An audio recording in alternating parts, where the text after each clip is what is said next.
एक कौशानी मैया की पैर दबाते हुए गीत लेके आए हैं। आप लोग को कैसे लगेगा कमेंट बॉक्स में अपनी राय जोड़ देना, और अच्छा लगे दोस्तों तो लाइक शेयर सब्सक्राइब भी करना।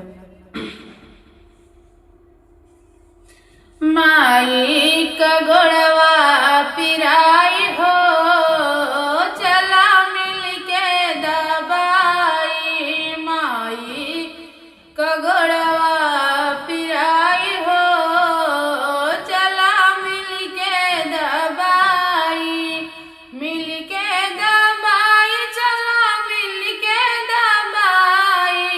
मिल के दबाई, चला मिल के दबाई।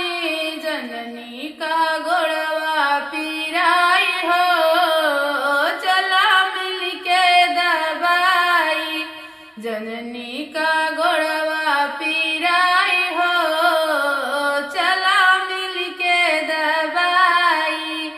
दूर देश से आवे मोरी मैया, दूर देश से आवे मोरी मैया।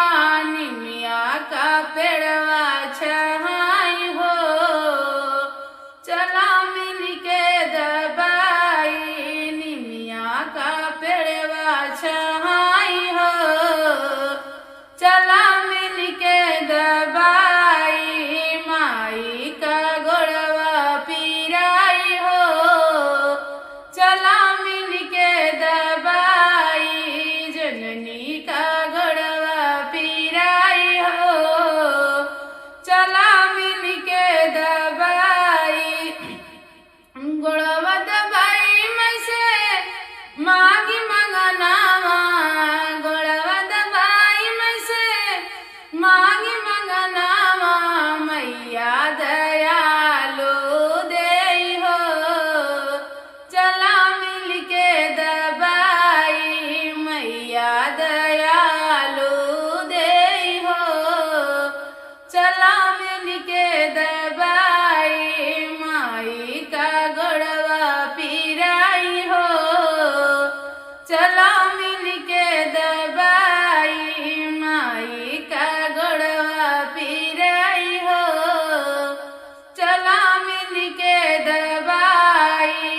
कवन मंगना तू ले बुसुहागिनी, कवन मंगना तू ले बुसुहागिनी।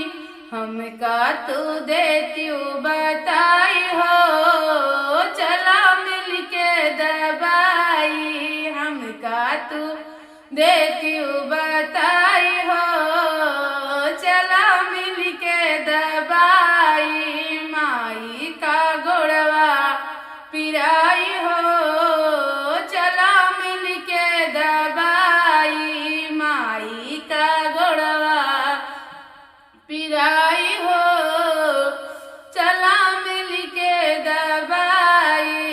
दूध पूत से भर दयंगनावा, दूध पूत से भर दयंगनावा।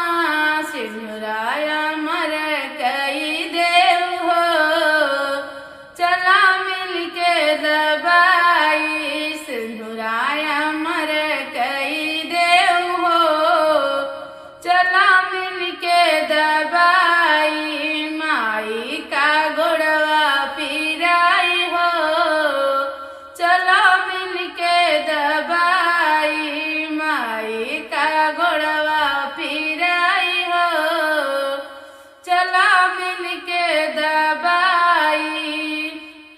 ससुर के प्यार मिले नहीं हर का आदर, सास के प्यार मिले नहीं हर के आदर। भैया भतीज दई देव हो, चला मिल के दबाई।